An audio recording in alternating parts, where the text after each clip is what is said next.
অম্বুবাচী চলাকালীন ভুলেও তুলবেন না এই 5টি খাবার, নতুবা সারা বছর রোগ জ্বালা যন্ত্রণায় ভুগতে হবে আপনাকে। তাই আজকেই সাবধান হয়ে যান। আজ রবিবার 22শে জুন দুপুর 2:34 থেকে শুরু হচ্ছে শ্রী শ্রী কামাখ্যা দেবীর অম্বুবাচী যাত্রা, যাকে আমরা অম্বুবাচী প্রবৃত্তিও বলে থাকি। পৌরাণিক মতে বিশ্বাস করা হয় যে আজ থেকেই মাতা বসুন্ধরা ঋতুমতী হয়ে পড়েন। সেই উপলক্ষেই নানা রকম নিয়ম পালন করতে হয় গোটা দেশ জুড়ে। ঋতুমতী হওয়ার পর মেয়েদের সন্তান ধারণের ক্ষমতা পায়। ঠিক তেমনি এই অম্বুবাচীর পর থেকে পৃথিবী সম্পূর্ণরূপে শস্য শ্যামলা পরিণত হয়। আষাঢ় মাসের মৃগশিরা নক্ষত্রের তৃতীয় পদ শেষ হলে মাসের চতুর্থ পদ শুরু হলে সেই সঙ্গেই শুরু হয় অম্বুবাচী। 3 দিন ধরে চলে এই পর্যায়। এই সময় গৃহস্থ বাড়িতে বেশ কিছু নিয়ম এবং নিষেধাজ্ঞা পালনের কথা বলা হয়ে থাকে, যেগুলি নিয়ে একটি বিস্তারিত ভিডিও আমি এর আগে আমার চ্যানেলে দেওয়া রয়েছে। বন্ধুরা, অবশ্যই সেগুলি আপনি দেখে নিতে পারেন। আর এই ভিডিওতে এর পাশাপাশি আজকে আমি 5টি এমন শেষ খাবারের কথা বলবো, যেগুলি অম্বুবাচী চলাকালীন সময়ে আপনাকে সম্পূর্ণরূপে বর্জন করতে হবে। নমস্কার বন্ধুরা, লক্ষ্মীপ্রিয়াস ডেইলি ব্লগ চ্যানেলের আরও একটি ভিডিওতে আপনাদের সকলকে জানাই স্বাগত। আশা করি আপনারা সকলে ভালো আছেন এবং সুস্থ আছেন। আজ থেকে শুরু হতে চলেছে অম্বুবাচী। প্রত্যেক বছর বাংলার আষাঢ় মাসের 7 তারিখে অম্বুবাচী পালন করা হয়ে থাকে। তাই অম্বুবাচীর ক্ষেত্রে একটি প্রবাদ বাক্য রয়েছে, কিসের বার কিসের তিথি, আষাঢ়ের 7 তারিখ অম্বুবাচী। অর্থাৎ প্রত্যেক বছর বাংলার আষাঢ় মাসের 7 তারিখে অম্বুবাচী খুব নিষ্ঠার সহিত পালন করা হয় সমস্ত জায়গায়। এই সময়টায় বিশেষ কিছু নিয়ম প্রত্যেককেই পালন করতে হয়। যদিও সন্ন্যাসী, ব্রহ্মচারী এবং বিধবারাই এই অম্বুবাচী চলাকালীন তারা বিশেষ নিয়ম পালন করে থাকে, তবুও গৃহস্থ মানুষেরা অম্বুবাচী চলাকালীন সময় বেশ কিছু নিয়ম এবং নিষেধাজ্ঞা মানতে হয়, নতুবা সংসারে নানা প্রকারের অমঙ্গল কিংবা অশান্তি বা কোনো বিপদ নেমে আসতে পারে। আজকে আমি এই ভিডিওর মাধ্যমে আপনাদের সঙ্গে আলোচনা করব এই অম্বুবাচী চলাকালীন খাদ্য খাবারের কি বিধি নিষেধ রয়েছে, আমরা এই সময় তা কিভাবে পালন করব। প্রথমেই আপনাদের জানাবো বন্ধুরা যে এই অম্বুবাচী চলাকালীন অর্থাৎ আজ থেকে রবিবার থেকে কোনো শুভ কর্ম যেমন মাঙ্গলিক কার্য করা একদমই নিষিদ্ধ। এমনকি এই সময় যখন পূজা করবেন কোনো রকম মন্ত্র কিন্তু উচ্চারণ করা চলবে না। কেবল ধূপ এবং প্রদীপ দেখিয়ে প্রণাম করলেই যথেষ্ট। আপনার ঠাকুর ঘরে যদি কোনো দেবী মূর্তি বা মঙ্গল ঘর থেকে থাকে, তাকে এই সময় কোনো লাল রঙের শালু কিংবা কাপড় দিয়ে ঢেকে রাখতে হবে। অম্বুবাচীর নিবৃত্তির পর সেই কাপড় সরিয়ে তারপর পরিষ্কার পরিচ্ছন্ন করিয়ে সেই দেবী মূর্তিকে বা ছবিকে পুজো করা যায়। কিন্তু এই অম্বুবাচী চলাকালীন কখনোই দেবী মূর্তি কিংবা ছবি বা পট কোনো কিছু কিন্তু ছোবেন না বা ছুঁয়ে পুজো করবেন না, স্পর্শ করবেন না। পৌরাণিক তথ্য অনুযায়ী সতীদেবীর দেহের 51 খণ্ডের মধ্যে বিশেষ খণ্ডগর্ভ এবং যোনি অংশ পড়েছিল এই কামাখ্যায়। তারপর থেকেই সতীপীঠের অন্যতম হলো আসামের এই কামাখ্যা মন্দির। এটি তন্ত্র সাধনার জন্য একটি অন্যতম পীঠস্থান প্রচলিত রয়েছে। আগেই বলেছি এই সময় ধরিত্রী মাতার অশুচি থাকেন, আর সেই জন্যই এই 3 দিনে ব্রহ্মচারী, সাধু সন্ন্যাসী, যোগী পুরুষ এবং বিধবারা অশুচি ধরিত্রীর উপর আগুনে রান্না করা কোনো খাবার গ্রহণ করতে পারেন না। শুধুমাত্র মিষ্টান্ন এর সঙ্গে কিছু ফলমূল খেয়ে তাদের এই 3 দিন কাটাতে হয়। পৌরাণিক সময় থেকে এখন পর্যন্ত ভিন্ন পরিবারের বয়স্ক বিধবা মহিলারা এই 3 দিন নিষ্ঠার সঙ্গে অম্বুবাচীর ব্রত পালন করে থাকেন। ঋতুমতী ধরিত্রীর ওপর খাদ্য বানাতে পারবেন না বলে অনেকে আগের থেকেই খাবার বানিয়ে রাখেন। 2-3 দিনের বাসি খাবার তো আর খাওয়া সম্ভব নয়, তাই বেশিরভাগ ক্ষেত্রেই ঠান্ডা জাতীয় খাবার খেয়ে তারা এই অম্বুবাচী দিন কাটিয়ে থাকেন। যদিও গরম খাবার যে গ্রহণ করা যাবে না, এই নিয়মটি শুধুমাত্র তাদের জন্য, সাধারণ মানুষ, গৃহস্থ মানুষদের ক্ষেত্রে এটি প্রযোজ্য নয়। তবে খাবারের বিশেষ কিছু নিষেধাজ্ঞা এবং নিয়ম রয়েছে, এগুলি সাধারণ মানুষদের ক্ষেত্রেও প্রযোজ্য। বিষয়গুলি আমরা অনেকেই হয়তো জানি না। এখন আমি আপনাদের বলে দেব যে অম্বুবাচী চলাকালীন সময় অর্থাৎ সময়কালের মধ্যে অম্বুবাচীর প্রবৃত্তি এবং প্রবৃত্তির মাঝখানে যে সময়কাল, তার মধ্যে কোন খাবারগুলি আপনারা ভুলেও মুখে তুলবেন না, এবং এমন একটি খাবার যে খাবারটি একবার হলেও মুখে তুলবেন।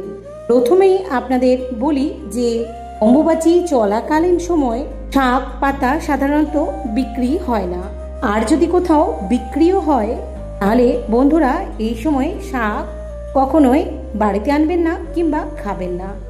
এর ফলে কিন্তু নানা রকমের পেটে রোগ ব্যাধি দেখা দিতে পারে এবং সারা বছর নানা প্রকার রোগ জ্বালা যন্ত্রণায় আপনাকে ভুগতে হতে পারে। বেশিরভাগ ক্ষেত্রে অনেকেই হয়তো বলবেন এমন অনেক শাক আছে যেটি হয়তো মাটি থেকে না উপড়েও তুলে আনা সম্ভব, কিন্তু বন্ধুরা বছরে এই নির্দিষ্ট সময়ে শাক জাতীয় এই খাদ্যগুলি একেবারেই খাওয়া উচিত নয়। তাতে নানা রকমের বদহজম হতে পারে এবং আপনি দুর্ভাগ্যের শিকার হতে পারেন। তাই এই অম্বুবাচী চলাকালীন সময়ে শাক খাওয়া থেকে পুরোপুরি বিরত থাকুন। দ্বিতীয়টি হলো কারো কাছ থেকে পাওয়া কোনো জিনিস। এই অম্বুবাচী চলাকালীন সময়ে আপনাকে যদি কেউ রান্না করা খাবার দিয়ে থাকে তাহলে সেই খাবারটি আপনি কিন্তু ভুলেও মুখে তুলবেন না বন্ধুরা। মনে করা হয় এবং বিশ্বাস করা হয় যে অম্বুবাচী চলাকালীন অশুভ শক্তির প্রভাব বৃদ্ধি পায়। তাই যে রান্না করে আপনাকে দিয়েছে, সে কোন সংকল্প নিয়ে রান্নাটি করেছিল সেটি অস্পষ্ট থাকলে খাবেন না, সেই খাবার বর্জন করাই উচিত। এই সময় যতটা পারবেন বন্ধুরা চেষ্টা করবেন বাড়ির তৈরি খাবার খাওয়ার। ভিন্ন মানুষের ভিন্ন ভিন্ন মন হয়ে থাকেন। এই সময় অনেকেই নানা প্রকারের টুকটাক বিভিন্ন প্রকার টোটকাও করে থাকে। তাই নিজের বাড়ির রান্নায় খান। বাইরে থেকে অর্ডার করা খাবার, বাইরে থেকে যদি কেউ আপনাকে এই সময় খাবার দিয়ে যায়, সেটি অম্বুবাচী চলাকালীন কিছুতেই মুখে তুলবেন না বন্ধুরা, ভুলেও তুলবেন না। এই কথাটি অবশ্যই মাথায় রাখবেন। চেষ্টা করবেন এই অম্বুবাচী চলাকালীন যে এই 3 দিন সাত্ত্বিক এবং নিরামিষ আহার গ্রহণ করতে। এর ফলে পরিবারের মঙ্গল হয় এবং নানা প্রকারের রোগ জ্বালা দুঃখ যন্ত্রণা থেকে আপনি মুক্ত থাকবেন। তৃতীয় যে খাবারটির কথা বলবো, অম্বুবাচী চলাকালীন সময় খাওয়া একেবারেই চলে না, সেটি হলো দই। অম্বুবাচী চলাকালীন সময়ে ভুলেও দই খাবেন না। দই কিন্তু আপনার জীবনে দুর্ভাগ্য নিয়ে আনতে পারে। বলা হয়েছে এই সময় দই খেলে শুক্র গ্রহের প্রভাব কিন্তু খারাপ হয়ে যায়। এর ফলে জীবন থেকে সুখ, ঐশ্বর্য, বিলাসিতা এই সব কিছুই আপনার জীবন থেকে চলে যেতে পারে এবং আপনাকে সারা জীবন কঠোর পরিশ্রমের শিকার হতে হয়। এই অম্বুবাচী চলাকালীন সময়টাতে ভুলেও দই খাবেন না, এটি আপনার দুর্ভাগ্যকে ডেকে আনবে। এই সময় কোনো নেশা জাতীয় খাবার গ্রহণ করা একেবারেই উচিত নয়। যদিও চা এবং কফি এই সময় খাওয়া চলে, কিন্তু অ্যালকোহল বা তামাক জাতীয় কোনো দ্রব্য এই সময় খাওয়া থেকে বিরত থাকুন। এমনকি তাম্বুল বা পান সময় পরিহার করাই শ্রেয়। এর পাশাপাশি কোনো টক বা তেতো খাবার গ্রহণ করা একেবারেই উচিত নয়, যেমন উচ্ছে, করলা, নিম পাতা, পাতিলেবু। মনে করা হয় যে এই সময় তেতো বা টক জাতীয় খাদ্য আবার গ্রহণ করলে এটি আপনার জীবনে তিক্ততা নিয়ে আসে। তাই বন্ধুরা তেতো জাতীয় খাদ্য এবং টক জাতীয় খাদ্য এই সময় একেবারেই খাবেন না। অম্বুবাচী চলাকালীন 3 দিন সময়ের মধ্যে একদিন আপনি ফলাহারও করতে পারেন। শুধুমাত্র ফলাহার নয়, এই সময় ব্রাহ্মণকে ফল দান করাও অত্যন্ত শুভ কাজ। যদি আপনার পক্ষে তা সম্ভব হয় তাহলে 5 জন ব্রাহ্মণকে 5 রকমের ফল দান করুন এবং 3 জন বিধবা মহিলাকে যারা অম্বুবাচীর ব্রত পালন করে থাকে এবং ঠান্ডা খাবার খেয়ে অম্বুবাচী পালন করে থাকেন, এই 3 জনকে এই সময় ফল এবং মিষ্টি দান করতে পারেন। এর ফলে আপনার জীবনে কোনো গ্রহ দোষ, দুর্ভাগ্য সহজেই কেটে যাবে, আসবে উন্নতি। এবং মা কামাখ্যা দেবীর আশীর্বাদ আপনার উপরে সদা বজায় থাকবে। এবার শ্রোতা বন্ধুরা, আপনাদের জানাবো এমন একটি খাবারের কথা, এটি এই অম্বুবাচী চলাকালীন আপনারা প্রত্যেক দিন সেবন করতে পারেন। এবং এই খাবারটি হলো আম এবং দুধ। সারা বছর সুস্থ ও নিরোগ থাকার জন্য আম ও দুধ খাওয়ার নিয়ম প্রচলিত রয়েছে। শুধুমাত্র তাই নয়, সর্বভয় থেকে মুক্তি পাওয়ার জন্য এই সময় আম এবং দুধ খাবার কথা বলা হয়ে থাকে। এর পাশাপাশি আপনারা আপনাদের সিংহাসনে যে সমস্ত ঠাকুর ঘরে আরাধ্য দেবদেবী রয়েছে, এখানেও আম এবং দুধে ভোগ দিতে পারেন। অম্বুবাচী চলাকালীন এই ভোগ প্রসাদ হিসেবে আপনারা নিজেরাও খেতে পারেন। বাড়ির প্রত্যেক সদস্যদের এই ভোগ গ্রহণ করবেন, এটি অত্যন্ত শুভ বলে ধরে নেওয়া হয়। এখানে আরেকটি কথা বলে নেওয়া প্রয়োজন, অম্বুবাচী চলাকালীন সময়ে কোনোই মাটি খুঁড়তে নেই এবং নতুন বৃক্ষ রোপণ করতে নেই। অনেকেই প্রশ্ন করবেন, এই সময় তুলসী মাতার জল নিবেদন করা যাবে কিনা। বন্ধুরা, তুলসী মাতাকে অবশ্যই জল দিতে পারেন।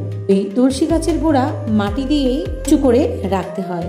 অম্বুবাচী চলাকালীন স্বামী স্ত্রী দুজনেই যে কোনো এই 3 দিনের মধ্যে একদিন উপবাস রাখতে পারলে খুব ভালো হয়। এই সম্পর্কের বন্ধন দৃঢ় হবে এবং নিজেদের মধ্যে ভালোবাসাও বৃদ্ধি পাবে এবং সংসার সুখের হবে। অম্বুবাচী শেষ হয়ে যাওয়ার পর বাড়ির সদর দরজায় একটি লাল সুতো বাঁধুন এবং কামাখ্যা মাতার কাছে অবশ্যই আশীর্বাদ প্রার্থনা করুন।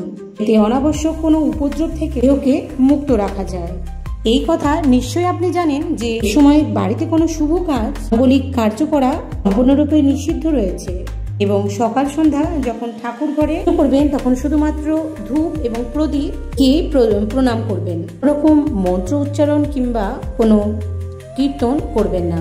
বন্ধুরা, এই অম্বুবাচীর সময় কামাখ্যা মন্দিরে লক্ষ লক্ষ ভক্তের আগমন ঘটে এবং এখানে বিভিন্ন রকমের যজ্ঞ এবং তন্ত্র আচারের নিয়ম হয়ে থাকে। মেলা বসলেও মন্দির কিন্তু থাকে সম্পূর্ণরূপে বন্ধ। নাট মন্দিরে চত্বরে নাম গান হয়ে থাকে। বেশ কিছু অতীতের মাহাত্ম্য এই ক্ষেত্রে রয়েছে। সময়ের বাসিন্দা নীলাক্ষী বর্মন বলছে, বহুদিন আগে এই মন্দিরের দরজা নিজে থেকেই বন্ধ হতো আর তিথি ছাড়ার সঙ্গে সঙ্গে নিজে থেকেই এই দরজা কিন্তু খুলে যেত। এমনকি এও শোনা যেত এর শুরুর দিকে দেবীকে নতুন বস্ত্র দেওয়া হতো। দিন পর সেই বস্ত্রের পূর্ব রং আর থাকতো না, এটি নিজে থেকেই লাল বর্ণ ধারণ করত, অর্থাৎ লাল রং ধারণ করত। তবে এখন সেসব অতীত। যুগ পরিবর্তনের সঙ্গে সঙ্গেই অনেক পরিবর্তন এসেছে। প্রিয় শ্রোতা বন্ধুরা, আমি আশা করব এই অম্বুবাচী সংক্রান্ত এই তথ্যগুলি জেনে আপনি অনেক বেশি সমৃদ্ধ এবং উপকৃত হয়েছেন। এই সময় আসামের কামাখ্যা দেবীর মন্দিরে অনেক ধরনের পূজা ও অর্চনা হয়ে থাকে। বন্ধুরা, ভিডিওটি আজ এই পর্যন্ত। দেখা হবে আরেকটি ভিডিওর সাথে। যারা চ্যানেলে নতুন রয়েছেন অবশ্যই চ্যানেলটি সাবস্ক্রাইব করে পাশে থাকা বেল বাটনটি ক্লিক করে অল নোটিফিকেশন অন করে রাখবেন। তাহলে এই সমস্ত তথ্যমূলক ভিডিওগুলি চটজলদি আপনার কাছে পৌঁছে যাবে। আর অবশ্যই ভিডিওটি ভালো লাগলে লাইক শেয়ার করে দেবেন আপনার আত্মীয় স্বজন, বন্ধু বান্ধব এবং গুরুজনদের মধ্যে, এবং যারা এই অম্বুবাচী চলাকালীন এই নিয়মগুলি পালন করছেন। তো সকলেই ভালো থাকবেন, অম্বুবাচী খুব ভালো করে কাটাবেন। সকলের মঙ্গল হোক। জয় মা কামাখ্যা দেবীর জয়।